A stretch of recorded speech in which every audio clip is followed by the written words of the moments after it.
అందరికీ నమస్కారం అండి. Welcome to Lalitha Yamini vlogs. ఈ రోజు ఒక మంచి వీడియోతో మీ ముందుకైతే వచ్చేసానండి. మాఘ పౌర్ణమి రోజు లలితాదేవి అమ్మవారు ఉద్భవించిన రోజు, అంటే లలితాదేవి జయంతిగా అందరూ జరుపుకుంటారు. ఎందుకో తెలుసండి? అది ఏంటో ఇప్పుడు తెలుసుకుందాం రండి. ఆది అంతము లేని ఆ తల్లికి జన్మదినం అనేది ఉండదండి.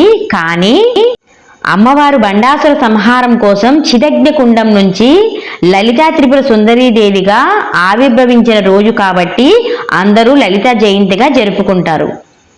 మాఘ పౌర్ణమి రోజు లలితాదేవిని ఎవరైతే భక్తి శ్రద్ధలతో సహస్రనామాలతో అర్చించి పూజిస్తారో వాళ్ళకి ఎల్లవేళలా అమ్మ తోడుగా రక్షగా నీడగా ఉండి అమ్మ వాళ్ళని కాపాడుతుంది.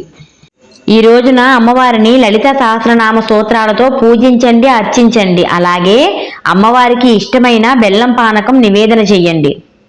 ఈ రోజున అమ్మవారికి రాత్రి వేళల్లోని చంద్రుడు నిండుగా మనకైతే కనబడతారు కదండి. ఎక్కడైతే చంద్రుడు నిండుగా మనకి కనబడుతున్నారో మన ఎదురుగా ఉండాలి చంద్రుడు. చంద్రుడిని చూస్తూ అమ్మవారి లలిత సహస్రనామ స్తోత్రం పారాయణం చెయ్యాలి.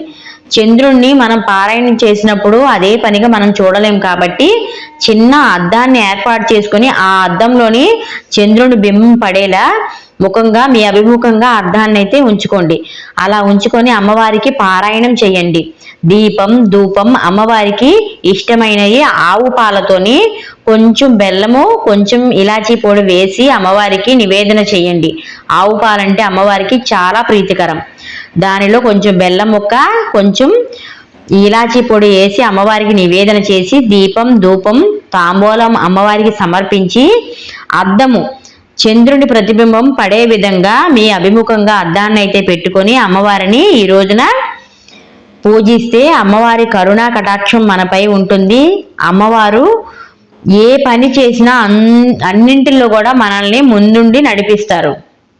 ఇలాగా మాఘ పౌర్ణమి రోజే కాదండి, నెలలో వచ్చే ప్రతి పౌర్ణమి రోజు కూడా అందరూ ఎవరైనా సరే అమ్మవారిని పూజించవచ్చు. లలిత సహస్రనామ పారాయణం పఠనం చేస్తూ నెలలో వచ్చే ప్రతి పౌర్ణమి రోజు కూడా అమ్మవారిని పూజిస్తే శ్రీచక్రం నందు అమ్మవారు ఎల్లప్పుడూ కూడా నివసిస్తూ ఉంటుంది.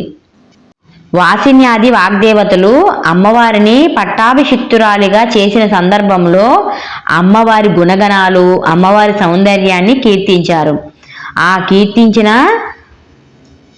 అలా కీర్తించిన స్తోత్రాలే లలిత సహస్రనామ స్తోత్రం. అమ్మ సర్వ చైతన్య స్వరూపిణి. ప్రతి ఒక్కరూ కూడా ఈ మాఘ పౌర్ణమిని మిస్ కాకండి. అమ్మవారిని పూజించండి. అమ్మవారి అనుగ్రహానికి పాత్రులవ్వండి. శ్రీమాత్రే నమః.